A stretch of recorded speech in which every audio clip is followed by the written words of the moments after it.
One of the things I enjoy most about my solo photography trips is the experience of being immersed in the natural world. You can feel the pulse of the environment and bear witness to the ebb and flow. In all the years I've gone on solo photography trips, there have only been a few experiences that left a bad taste in my mouth. These have all been experiences with people, as opposed to the environment. As you can probably imagine, this was one of those days, but more on that later. My camera spent the night atop Dante's View. I was a bit nervous about leaving it there, but with a stuffed sack filled with rocks, I knew it would be fine. I left it there in hopes of a beautiful sunrise ahead of the storm. When I emerged from my tent, I saw a thin layer of high clouds, pierced by morning stars. The stage was set for an incredible sunrise.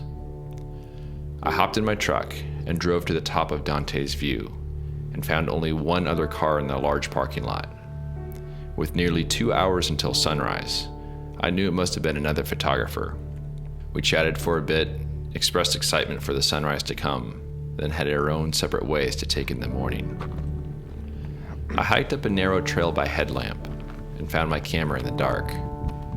Thankfully, it had survived the night just fine. The wind was now calm, which is perfect for running a long exposure. There's something about sitting atop a mountain that brings clarity to any situation, and I had a good feeling about the day ahead. It was calm, peaceful, and I watched as a soft pre-dawn light gently illuminated the valley below. The other photographer was tucked away elsewhere in the mountain, hidden from sight, and the parking lot sat empty, other than our two vehicles. As sunrise approached, the clouds thickened and eventually snuffed out any chance of color, or even direct light on the mountains. I wasn't discouraged by this at all. I was grateful for whatever Mother Nature provided that morning. I made a single exposure that started well before sunrise, and I cut it short after perhaps 15 minutes. I stuck around through sunrise to make certain there would be no direct light on the mountains, and even had a sheet of black and white film ready just in case, but I didn't need it. I decided to call it a morning and head back to my truck. By then, the other photographer had left, but I noticed 3 large vans parked on one side of the parking lot and my truck on the other. As I slowly approached, I saw a crowd of more than a dozen people standing immediately in the front of my vehicle in the otherwise empty parking lot. There were perhaps 4 or 5 people less than a foot from the front bumper of my truck, and the others were in front of them. A person was speaking to the group and pointing in various directions. I walked past the first of 3 large vans and saw a sign for Road Scholar Tours. I unlocked my truck and loaded my gear into the back while overhearing the lecture. No one moved away from my vehicle, and several people were practically leaning against it. I waited a few moments after getting into my truck, then started the engine. Several people immediately turned and scowled at me over their shoulders. I can understand being startled, but this should have come at no surprise after unlocking my truck, loading gear, then closing my driver's side door to get in. What else do you think is going to happen when you give a talk directly in front of the only other vehicle in the parking lot? I shifted my truck into reverse, then rolled down my window to apologize for starting my engine. When one person reprimanded me by saying, "Can't you see we're trying to listen?" while the rest of the group scowled at me. I was taken back by the nerve of this group to gather so close to the front of my truck in an otherwise empty parking lot, then scold me for daring to start my engine. It left me utterly speechless. As I struggled to say something, another member of the group sternly said, "You just don't get it, do you?" And another clever fellow in the group started to wave goodbye at close range through my window. Then I noticed the leader of the group staring at me with his arms folded. This interaction occurred over the course of mere seconds.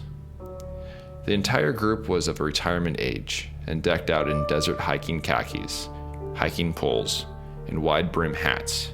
Yet I don't think there was any hiking on the agenda for that day. They all stood there, staring death rays into my vehicle from close range. I just wanted to get out of there, but I couldn't let them win. It was game on, and we had a standoff. I rolled up my window and threw it in park and decided I wouldn't leave until they did. After a few glorious yet uncomfortable moments, the leader decided to relocate the group 20 feet away. All the while, the group was pointing, scowling, and waving goodbye. As soon as they left, I threw it in reverse, rolled down my window, and gave a big wave. I kept running through the events that transpired in my head. Had I done something wrong? Were they in the right? I knew I was not at fault, but the entire experience left a sour taste in my mouth. What's worse is the fact that this one experience had stripped me of any desire to take any photos. Any ambition I had was lost. I was like a boat adrift at sea. I made my way back to the valley floor under beautiful skies, but couldn't get the morning's events out of my head. I returned to the salt flats I photographed last year and set up my camera for a black and white photo to make use of the wonderful clouds that morning, but I just wasn't feeling it. Rather than sticking around and waiting for ideal conditions, I made a single exposure, then packed up my gear and left. I needed a change of scenery, so I drove north to the Mesquite Flat sand dunes. I had a few shots in mind, so I set out into the dune field with my lightweight scouting pack. I wandered around for a while, taking in the scenery. These are the most popular sand dunes in Death Valley, but if you park a mile or so away from the main area, it's possible to find untrampled dunes. After several hours, I noticed a definite change in the weather. A dust cloud was beginning to form several miles to the north of the sand dunes, and I knew what that meant. It was time to leave, and fast at that, so I hurried back to the shelter of my truck. By then, the wind was howling, and I was being blasted with sand. I knew I had to head back to the campground to make sure my tent would survive the storm. It was well staked, and I had piled rocks on the stakes, but with this sort of wind, I could only imagine what would happen to my tent. As I drove south, I passed the area where I had been standing on the salt flats not long ago. I dared not open my window, let alone imagine being out there with my equipment. The dust storm would have come around a blind curve in the valley, and I wouldn't have seen it coming. As a violent dust storm swept through the valley, it mirrored my own emotions for the day. But there was a sense of beauty with this storm. Towering dust clouds moved like freight trains across the desert floor, while a curtain of rain swept over the mountains. Everything was in motion, and the smell of rain was in the air. After checking my tent, I drove away south along the main road towards the Badwater Basin. I parked my car along the road and got out to experience the storm. The rush of wind and the smell of rain was invigorating. Soon the dust clouds and wind gave way to a silent and peaceful rain. They say that all things happen for a reason, and perhaps the experience that morning was what it took to keep me off the salt flats that day. Though I wouldn't have been in any danger if I had been caught off guard, it certainly wouldn't have been a pleasant experience. The sun had set and it was getting dark, so I knew it was time to head back to camp. I dusted off my sleeping bag and set my alarm for a couple hours before sunrise. I had a gut feeling that there would be a great sunrise the next morning, but I knew it would be difficult to capture on large format. Usually for morning shots, I need to leave my camera in place overnight, but that certainly wasn't going to happen, let alone the fact that I didn't have a specific subject in mind. The rain continued to fall as I fell asleep to the light pitter-patter on my tent. Despite the events of the day, I exposed 2 sheets of film, and I anxiously awaited the morning to come.